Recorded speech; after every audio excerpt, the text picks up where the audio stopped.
Also, I just want to give a quick thanks to Faye Desmond, Eddie Ibrahim, David Blanchard, Sam Smith of Comic-Con International.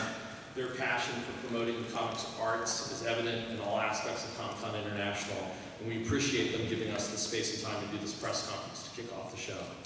So without further delay, I'd like to introduce David Steinberg, founder and CEO of Comixology.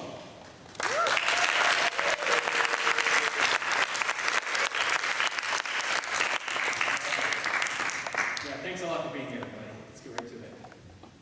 Comixology's mission is to make everybody on the planet a comics, graphic novel, and manga fan. And when we launched the service, we did a really good job at servicing fans, people who really knew what they were doing with comics.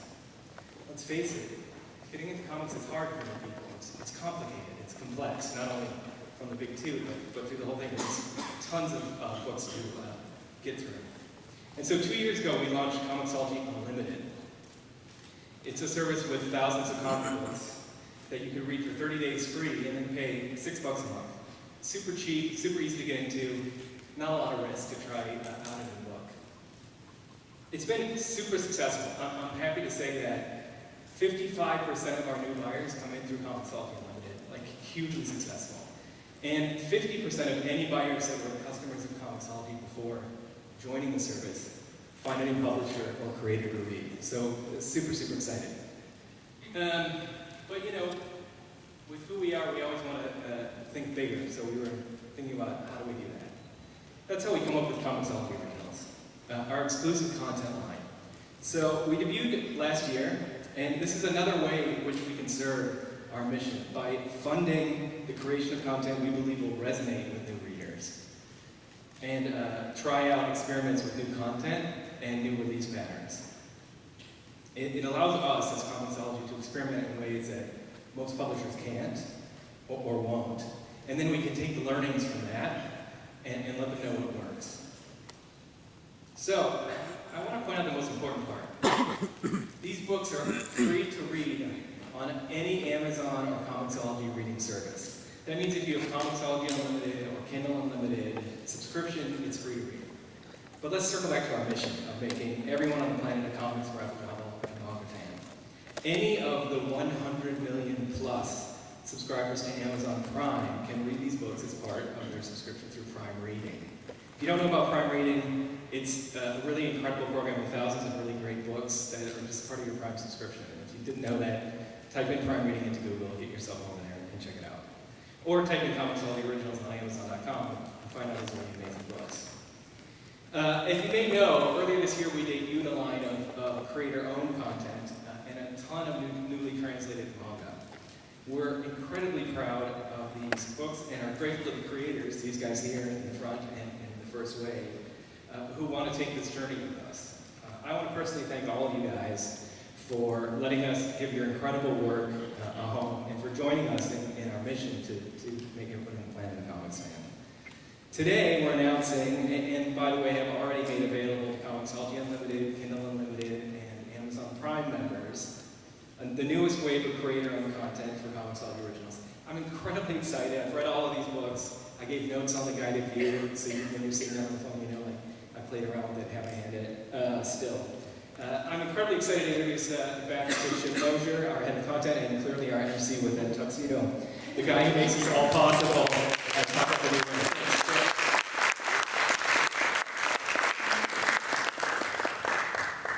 Great. Well, let's jump into it. Thanks, Dave. Today, we are debuting 4 new creator-owned titles. First up, Goliath Girls, written by Sam Humphries and Alti Firmenschau. Brave Danger, written by Tim Seeley, with art by Mike Norton. Hidden Rewalks, comics that caught fire, webcomics anthology written and illustrated by Megan Kearney and edited by Hope Nicholson. The Teenage Wasteland, written by Max Rosaccio, with art by Jen Vaughn. So I'm going to intro each creative team with a little bio, and then we're going to do a little Q&A. And you all have the preview books that were on your chairs, and you guys can follow along. The preview books are all in alphabetical order, so it's easy to follow along. Goliath Girls from Sam Humphries and Alti Firmenschau. This is a 5-issue mini-series, again, available on Prime Reading, Kindle Unlimited, Comixology Unlimited, and for $2.99 on Comixology and Kindle. A trade will be available in print via POD on Amazon.com when the series is done. So Sam Humphries is the writer of Harlequin, Nightwing, and Green Lanterns for DC Comics' blockbuster Rebirth Initiative. He recently wrote the global video game phenomenon Marvel Contest of Champions. His other titles include the legendary Star-Lord and Avengers AI for Marvel, as well as the original critically acclaimed books Jonesy and Citizen Jack. Alti Firmanshaw is a native-born Indonesian. She studied graphic design in Bandung. Her big break as a comic artist was on Marvel's Star-Lord and Kitty Pryde, written by Sam Humphries. She's also drawn Marvel's X-Men '92, The Unbelievable Gwenpool, and Thor vs. Hulk. She lives in Jakarta, Indonesia. But wait, there's more. Also, in a historic first today, all the issues, including today's, are debuting in Japanese, same day in Japan. So if you go to amazon.co.jp/manga on the bespoke e-manga homepage, you should see this. Anyway, now a little Q&A with the team. Sam, Alti, what's up? Who are the Goliath girls? And can wasabi really defeat them? That's a great question. The Goliath girls are 4 best friends who have raised their own giant monster. And the book is kind of like Pitch Perfect meets Pacific Rim, but when things get really emotional, instead of singing a song together, there's a giant monster battle. And Goliath Girls is being published day in English and Japanese. What will manga fans appreciate about the story that you and Alti are creating? That is a good question, because I believe that the things that unite comic book fans are stronger than the things that divide us. And platforms like Comixology are dissolving barriers and creating connections between what used to be discrete comic book markets. We are evolving into a global comic book connected marketplace that unites comic book fans around the world. It's a connected market. And I think that manga fans in Japan, my hope is that they read Goliath Girls and they see that us, 2 manga and anime fans, have taken all the wonderful things that they broadcast around the world, we've reinterpreted it and remixed it and are broadcasting it back to them now. So Alti, Kaiju, Goliaths. The monsters of Goliath Girls have many names, but what inspired your amazing designs? So I grew up reading Marvel comics a lot, and this time I was huge inspired by Dragon Ball comic. Great. Yeah, there's a lot of manga influence that we've traded back and forth, everything from Clamp to Evangelion to Fooly Cooly. Yes, Alti's hat right here you might recognize. And this truly is, it's a love letter, it's an international love letter to manga and anime from an American reader and an international reader. Great, thank you. So we also have Brave Danger, written by Tim Seeley with art by Mike Norton. It's a 5-issue miniseries, again available on Prime Reading, Kindle Unlimited, Comixology Unlimited, and for $2.99 on Comixology and Kindle. Again, the trade will be available in print via POD on Amazon.com. Not only is this the debut of Brave Danger, but this is also the debut of a new publishing venture, Comics AF. The co-founders, Daniel Alter and Jeff Forsyth, are here with us. Stand up, take a bow. And we'll have another project with Comics AF later in the year. So writer Tim Seeley, who couldn't be with us today, a little bit about him. He's one of those slash people, a writer/artist. He has drawn a number of different comic books, including G.I. Joe, Halloween, Wildcats, and X-Sanguine. His writing work includes the New York Times best-selling Hack Slash, Nightwing, Green Lanterns, Grayson, and the critically acclaimed revival with Mike Norton, who is here with us.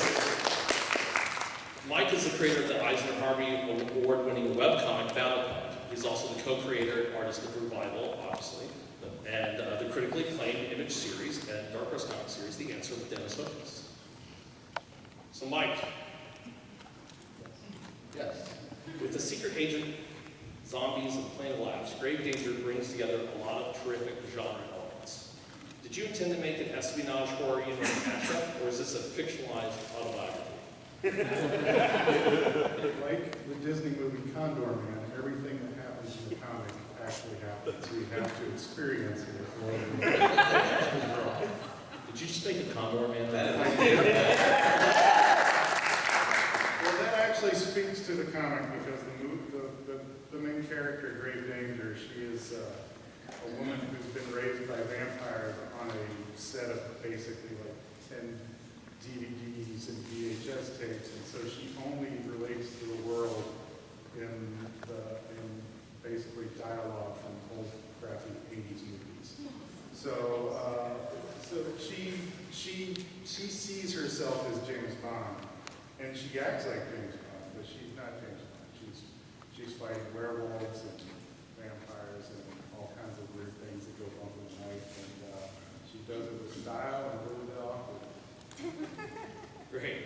And so Tim could be with us today, but you think? I can try. Okay. Maybe we can get Tim virtually. I can just do my Tim impression. Oh, I would love to hear that. Is he going to astral project? I'm still waiting for that impression. Tim Seeley. Tim, tell us real quickly why you wanted to create Grave Danger.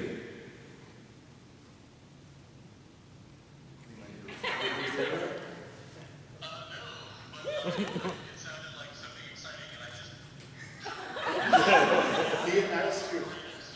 asked you why you created Grave Danger.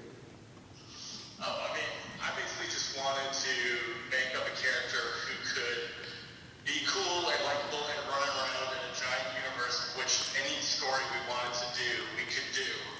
Except our principal, He's fake. that just any rule think, right, we can. Are you serious? He's just putting his hand in her mid. He did just say slam the margarita. Anyway, thanks, Tim. So, Mike, what's it like working with Tim? I think he just saw. So this is the first release for Comics AF. What's it like to be the first publication for a new publisher? Well, it's nice to know that their reputation will be made by what I do and say, so I'm not going to do anything embarrassing. Awesome. It's great. It's fun. This is a fun book for me and Tim.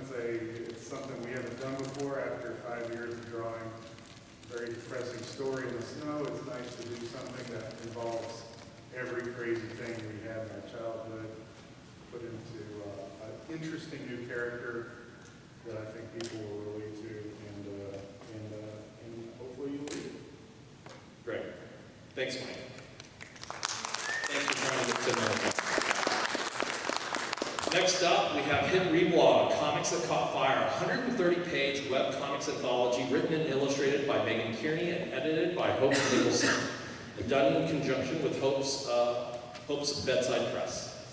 Again, this is available on Prime Reading, Kindle Unlimited, Comixology Unlimited, and for $6.99 on Comixology and Kindle. A POD version of this trade will be available later this summer. We wanted to get this out for Comic-Con, so right now it's just digital. So let me give you some more background on the creators. Megan Kearney is a Canadian sequential artist and writer. In addition to her award-winning adaptation of Beauty and the Beast, Megan is a regular contributor to Disney Princesses series and an illustrator for the upcoming YA adventure series with writer Connor McKeary. She lives in Toronto with her husband and son, where she manages a comic book embassy, an energetic co-work studio that is home to some of the city's top indie talent. Hope Nicholson is the Winnipeg-based owner of the publishing house Bedside Press that creates graphic novels and prose fiction, including the popular books The Secret Lives of Geek Girls and Love Beyond Body, Space, and Time. She's also the author of The Spectacular Sisterhood of Superwomen, a history book that looks at the history of female characters in comics from the 1930s through the 2010s. Hope and Megan. So this is an interesting title, Hit Reblog. What's that even mean? What are memes and what does it mean to go viral? That's an interesting question. I think all of us are probably present on social media these days, and so we've probably seen those comics that float around and get remixed, and Grandma posts, and we hope she doesn't get the punchline. And for us, what we wanted to do was collect some of these comics that have taken on a life of their own and feature them in this book along with some biographical details of their creators and the fallout of becoming a viral sensation. Yeah, we wanted to show the positive and the negative aspects of sudden internet fame. So while some creators might go on to get big book deals, for example, other people kind of retreated to a hermitage because the tension's just too much. So tell us about your contribution to this book and what you enjoyed most about adding original content to some of the most talented and talked about webcomics. I threw money at Megan and told her to make me a book. I was happy to reply. It was a lot of fun. It was interesting to get to know some of the faces and names of the people behind these comics that often wind up divorced from their creators. It was very interesting to see the diverse ways that sudden fame or sudden lack of attribution affected these people. For some people, it was great frustration that they couldn't take credit for their work. For others, it was like, oh my gosh, please stop harassing me on the internet. And what was really cool about the project too, I thought, is that we kind of merged the areas of popular culture and kind of academic culture together. We hired a bunch of researchers from across North America who basically delved into these creators' lives and their comics, and they brought out gold that we then spun into this beautiful thread of story. We're very Rumpelstiltskin. So watch your first ones. So the 20 webcomics in this collection, how did you decide which ones to include? Do you have any favorites? They're all my favorites, of course. I have no favorites specifically. Actually, diplomatic. I really liked featuring Ryan Harvey's Penny Dill comics in the series in particular. He had one comic that went fairly viral on the internet called Mental Health All-Stars, and I think really related to people because it showcased that they weren't alone, that there was different things that people were going through that's pretty universal. And what was nice about that is that Ryan is from Winnipeg. He's someone I see on a regular basis. So I got to see firsthand what internet fame does to someone, which in his case meant that he was kind of shocked and surprised and pleased with it all, which is the best case scenario when it comes to these things. I was personally really invested in the success of Nuzlocke comics. I see some laughter in the audience. So the creator, Nick Franco, as a student, decided he was going to replay his Pokemon game. But it was too easy, so he made up some rules for himself. He said, like, okay, so now when a Pokemon faints, I can't revive it, it's dead. I have to release it. And I'm only allowed to catch the first Pokemon I encountered. And the result was that he became really emotionally attached to them. And he started making little comics and posting his Nuzlocke journey, which was a Lost reference. We're very dated here. And somehow this caught fire, and now on the internet, if you look up Nuzlocke Run, you will find hundreds of Let's Plays, hundreds of fan comics, hundreds of fan fictions, just written interpretations, recorded interpretations, video interpretations. So this young student playing his Pokemon game accidentally spawned a massive genre that's still incredibly popular online today. Great. Thank you all. Next up, Teenage Wasteland, written by Max Sable with art by Jen Vaughn. 5 issues, available on Prime Reading, Kindle Unlimited, Comixology Unlimited, and issues for $2.99 on Comixology and Kindle. The trade will be available in print via POD on Amazon.com. Max Sable is the Eisner and GLAAD Media Award nominated writer behind Kim and Kim, Eternity Girl, Dazzler, X-Song, Transformers vs. Visionaries, and Quantum Teens Are Go. In addition to her comics work, she's blogged a bunch, now rightfully deleted, and is an occasional contributor at Paste Magazine, focusing on comics and culture. To her right is Jen Vaughn, the cartoonist behind Goosebumps, Download, and Die, drawing Betty and Veronica's Vixens, as well as drawing covers for the comic series My Little Pony, Pathfinder, The Wilds, Hack Slash vs. Vampirella, and more. She plays a Tiefling Ranger? Tiefling Ranger. Riot Bone Zerker, in the popular D&D podcast D20 Games. So, Matt, high school is bullshit is my favorite line in this comic. Is it not, though? So were you and Jen both rebels in high school? Were we what? Were you both rebels? No. No, I was a loser. I was like, just no friends, hanging by myself, playing video games. Yeah, I moved every summer, so my main goal was to make enough friends for like a November birthday sleepover. So I play a lot of softball, and the librarians were my best friends. Yeah, I like to think I was like an artsy rebel, but I just was not anything even closer than like that. Ellie is the new girl in school and is adjusting to a recent loss. Being the new kid in school is hard enough. Where did you all get the idea for the story? And it sounds like both of you all were the new kids.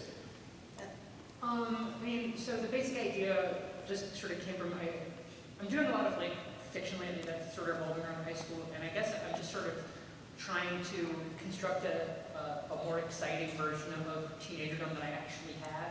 Like I wanted my teenagers were really boring, and I guess I'm just trying to pump some life into them.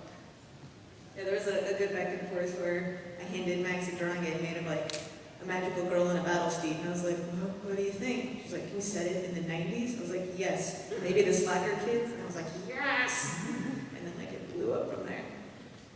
So, Max, you've been writing Kim and Kim about 20-somethings, and Teenage Wasteland is about high school students. Which generation do you relate to? Oh God, which one do I relate to? I guess I just kind of relate to anyone who's trying to like build a life for themselves, who's like trying to like assert what they are. And that's a theme that I keep going back to again and again in my writing, is people who just want to live a fuller life. And so I guess it's not an age group I relate to as much as it's a lack of maturity. Jen, what about you? Which generation do you relate to? The Oregon Trail generation, right? Like, Nice. right? Like, we didn't have computers at first, but then when we had them, we're like, oh, we're in the I like how when we got computers, the first thing we could think to do with them was, I'm going to go to Oregon. Someone's going to die of diphtheria in this room. Well, great. Well, thank you all. Coming soon books. We'll let you all take your seats in the audience. And Mark, Kristian, C. Spike Trotman, Kel McDonald, Tish, MK Reed, come on down.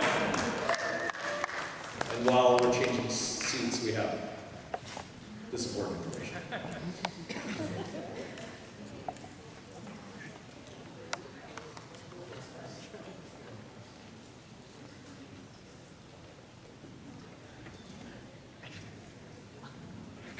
You're next.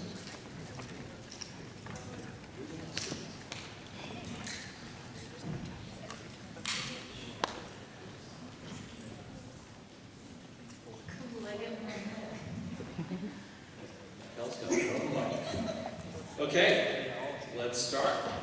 So in the coming months, you will see 3 more creator-owned titles from us Comixology Originals. The Dark by writer Mark Sable and artist Kristian Donaldson.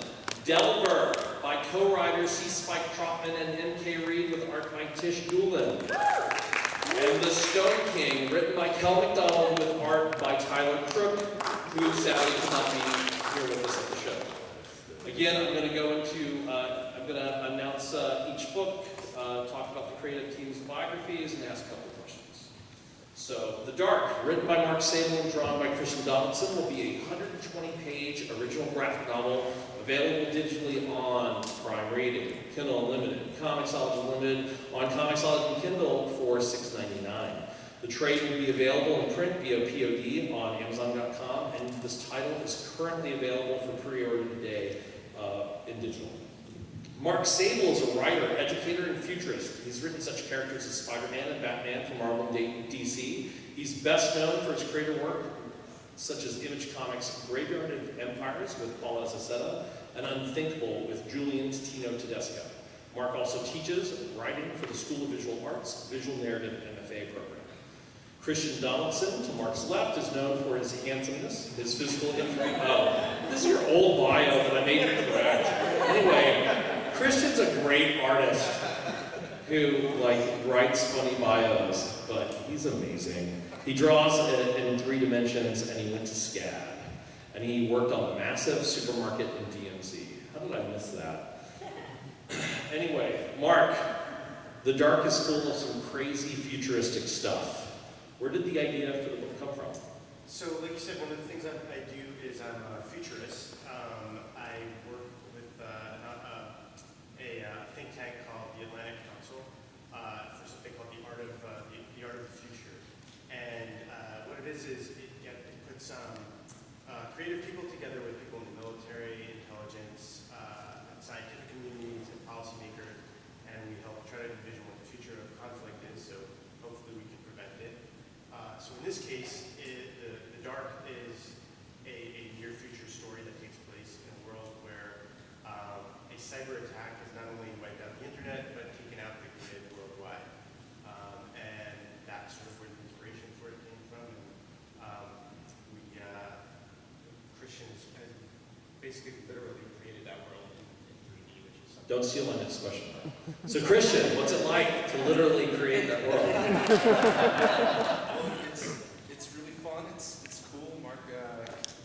Mark came up with quite a number of very interesting places that I was able to, use as a jumping off point for doing a lot of environment design. I'm actually sort of pre-visualizing a lot of things and shooting them in 3D and then using them as the arena for the storytelling and to populate this world that Mark's come up with. And we'll have more about the Dark when it gets nearer to release. Next up, we have Delver by co-writer C. Spike Trotman and MK Reed with art by Tish Doolin. It's a 5-issue miniseries available on Prime Reading, Kindle Unlimited, Comixology Unlimited, and for $2.99 on Comixology and Kindle. The trade will be available in print via POD on Amazon.com, and the first issue is currently available for pre-order today. C. Spike Trotman has raised over $1 million on Kickstarter and was the first superstars of crowdfunding with her publishing company, Iron Circus. An artist and writer, she founded Iron Circus in 2007 as has grown to become Chicago's largest comic publisher. Her best-known work includes the webcomic Templar Arizona and Smut Peddler, a series of erotic comic anthologies, and Porkcraft, a graphic novel guide for frugal living. MK Reed, to her left, is the Eisner and Ignatz-nominated author of the Cast-Off series and the graphic novel Americus, The Cute Girl Network, Pale Fire, and Science Comics Dinosaurs. MK lives in Portland, Oregon with her very tall husband. Tish Doolin is a writer and comic artist, former Army medic, and displaced Texan, currently residing in Kirkland, Washington. When not drawing, Tish is either writing essays or learning about the Cold War. So, Spike, you're a Kickstarter sensation. Why bring this comic book series to us at Comixology? Well, it's important to highlight that I started Iron Circus like squatting in the woods, rubbing 2 sticks together in the rain, crying. And 10 years later, it's become much more than I ever planned it would be, and I'm immensely proud of it. But at the same time, I am aware of my place in sort of, I don't want to call it a hierarchy, but like the ecosystem of comics. And simply by the fact I'm not old enough, I'm not big enough, and my publishing company has like 4 employees, I don't have access to the kind of opportunities, and I can't knock on certain doors. Not yet, maybe in another 10 years, but definitely not now. By partnering with something like Comixology, if nothing else, I'm a huge fan of trying new things. When I was on Kickstarter in 2009, that was the year it launched. That was when I ran my first project, and so when I was approached by Comixology to try this brand new thing that no one had done before, I was like, ooh, it sounds like a good idea. And I'm fully cognizant of the fact that Comixology has access to, certain opportunities and certain expertise that I myself have yet to learn working in the comic trenches. So I'm really interested in seeing where all this goes. Cool. So, MK, tell me what it's like to collaborate on this book. Please be nice. On the days I'm not like pulling out my hair, it's wonderful.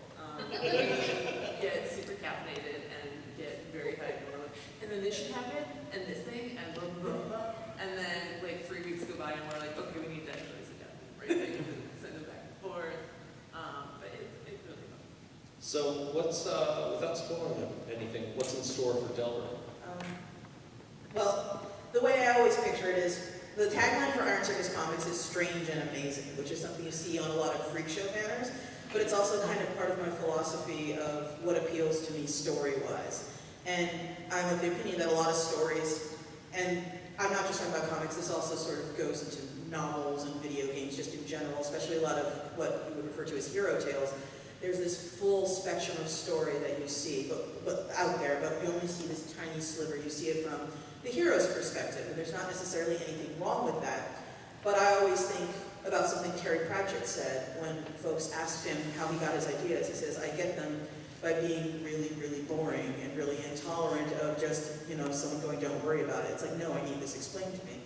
And Delbert came from the idea of when the conquering hero, everyone here who's played Skyrim will understand, when the conquering hero comes to the tiny, tiny hamlet, goes into the dungeon, murders the zombies, grabs the treasure, and comes back out.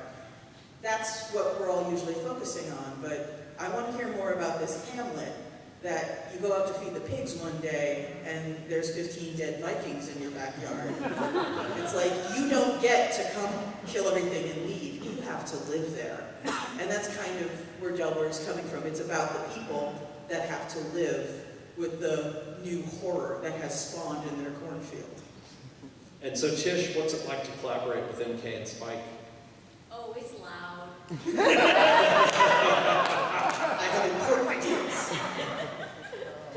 No, seriously though, it's been great. I've never gotten an opportunity to work with two industry professionals before, and it's just really been such a new and exciting thing. I come from the world of webcomics, so that's me working on my own schedule and trying to keep things up on my own, but when there's two other people that have my back, it really gives you this incredible bonding experience, and it makes the work a lot easier. Great. Thank you all. Thank you. And last but not least is the Stone King, from writer Kel McDonald and artist Tyler Crook. It's going to be a 4-issue miniseries available on Prime Reading, Kindle Unlimited, Comixology Unlimited, and for $2.99 Comixology and Kindle. The trade will be available in print via POD on Amazon.com, and the first issue is currently available for pre-order today.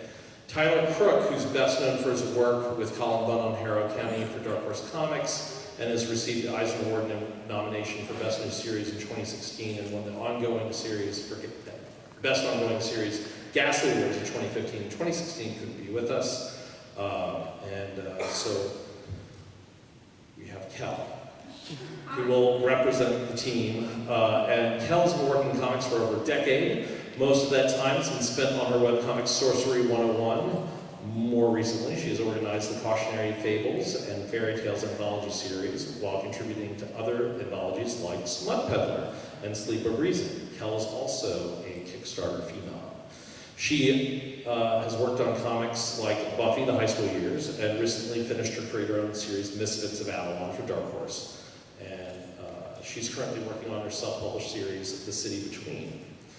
Kel, so you're successful on Kickstarter with Cautionary Fables and Fairy Tales and Comixology Submit. Why publish with us on Comixology Originals? Well, I'm just copying Spike. You and everybody else. Basically, I have always tried to experiment with different ways of making comics successful. Like, I jumped on webcomics very quickly, and then I am also an early adopter of Kickstarter.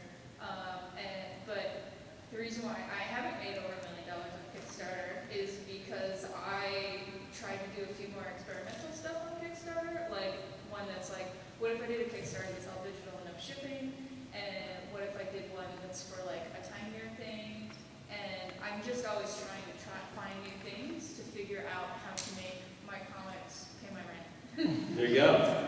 It's a good goal. So working with Tyler, so how did you all meet and get together on this project? So part of that, trying to make sure comics pay my rent, is going to a bunch of conventions to sell stuff by hand to people, and I met Tyler several years ago at, I think, WonderCon while it was still in San Francisco. And he had just been, it hadn't been announced that he was the new artist for BPRD at the time, and we were introduced by a mutual friend and had dinner together and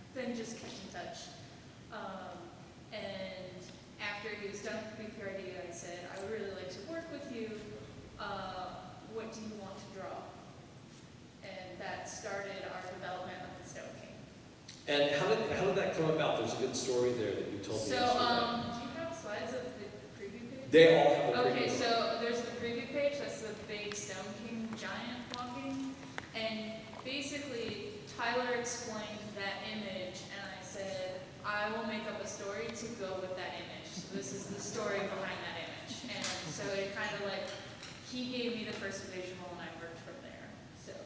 And his style on this is very different than what he's been doing here on County. And I feel like that is partly because since I asked him, like, what do you want to draw? These are things that he wants to draw that he hasn't had a chance to draw elsewhere, so that's why it's different from what people have seen from him already. Yeah, that's great. That's great. Can I give a short shout out? Sure. I'd like to shout out Ivan in the back there, and May Reed, sitting there in the second row, for helping us on our book. Awesome. Okay, so big thanks for all you all for coming today. We hope you're excited as we are about Comixology Originals. So I'd like to take a moment to open up for questions, and then you all should stick around. We still have some food left, and yeah. So any questions, comments, criticisms? Yes, sir.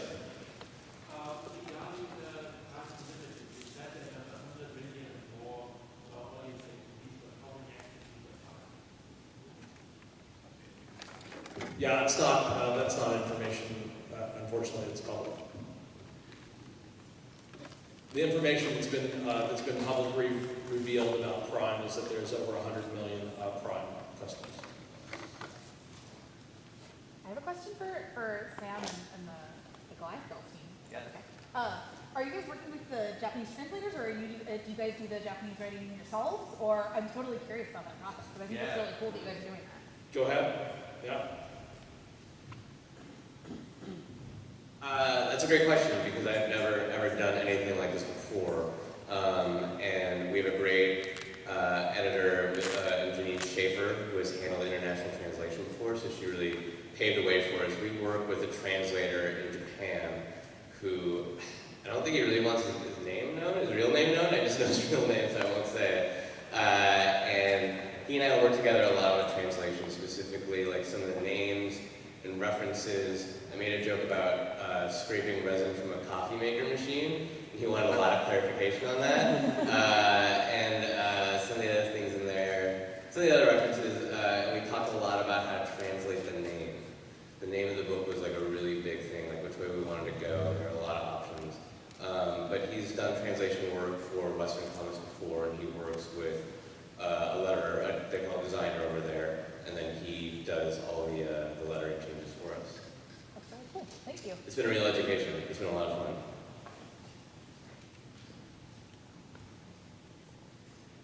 And it was a referral from Zach Davison, who's well known for translating a lot of manga into English. Yes.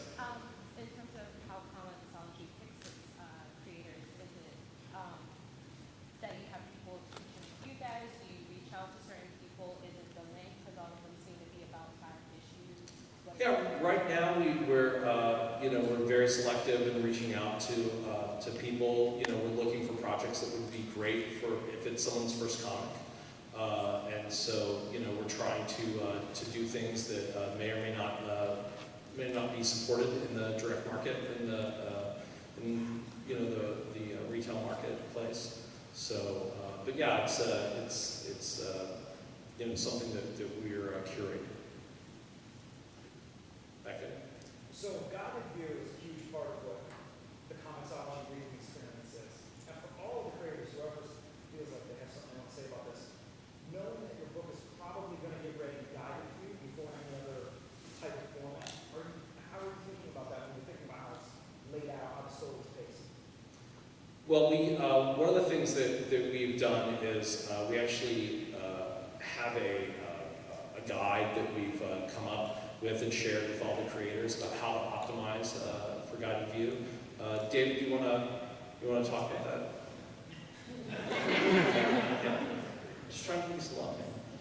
And so it's just a matter about like having less overlapping panels, being cognizant of, double-page spreads don't always work when when you get to a double-page spread and you have like 13 word balloons, and so you're zooming in, it has the exact opposite impact for the comic than for a digital reader than for print. And so, we want to make sure that we're always thinking about the digital reader, since these books are going out digitally in a very aggressive fashion. And so, our goal is to make new comic fans. So we want to make that experience the best it can be. I wondered if you'd like to comment on release schedules and the idea of binging comics. I think that came from the previous wave of releases. Oh yeah. So with the June 1st release, we did Super Freaks, and we released issues 1 through 5, and a lot of the stuff with Comixology Originals, we're trying to experiment and do things that other people haven't, and to see if they work. And we released all 5 issues at once, and by all indicators, it was very successful. The trade's out today. And the trade's out today. Yep. Yes, sir. Does your format have a place for readers to rate the comics, to give their thoughts on the? Yeah, there's a star rating system in the Comixology service, and then on Amazon on the detail pages you can write reviews. I have a follow-up to that though, because for the content creators, there's been, because of the internet, it became a little bit. We were talking about internet bullying. Do you guys have any kinds of ways to deal with your critics, or any kinds of advice that you like to give to content creators who are being criticized on the internet now? We don't have any specific guidance for that, but if anybody wants to address that, please. I did a webcomic for 12 years, so I know how to deal with the internet. Yeah, I mean, when I was making my webcomic, no comment went up without going through review. I can't imagine these days anything goes up without going through review. Unless you want like a comment page full of like, "Buy Cialis here" or something. Any other questions? Yeah. With as quickly as the doors open between Mickey Mouse, so that Marvel properties come through, and subsequently let DC properties go through, how quickly are you looking to adapt these comics into live action television shows for Amazon Prime? There's a distinct possibility that could happen, but I have nothing to announce today.